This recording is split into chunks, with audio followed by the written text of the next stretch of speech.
Good evening and thanks so much for joining us for Queen 6 News at 10. I'm Elizabeth Din. Jeff Gianola has the night off. And we begin tonight with a tragedy out of Southwest Washington. Deputies there say a man shot and critically injured his wife and baby before turning the gun on himself. Let's get right to our Jamie Seymour live in Salmon Creek with what we know so far about this heartbreaking ordeal. Jamie. An absolutely tragic story in this quiet community.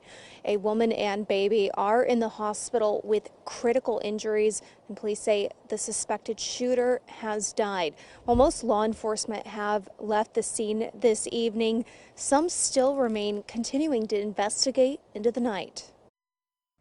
A small Vancouver neighborhood now hit with tragedy, filled with crime tape and flashing lights after a 911 call to the Clark County Sheriff's Office. They received a 911 phone call from a female claiming that her husband had just shot their baby and her, and then himself.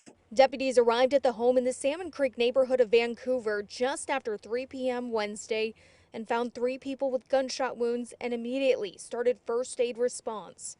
Police say the suspected shooter, the man the 911 caller said was her husband, died at the scene. Both the woman and infant were transported to nearby hospitals with critical injuries. Upon arrival at the hospital, was intubated and taken back into surgery. And it sounds like they may have some more. She may be out, or it sounds like she may be out of surgery now. The identities of the family have not been released, but the sheriff's office says there doesn't appear to be past domestic violence cases between them.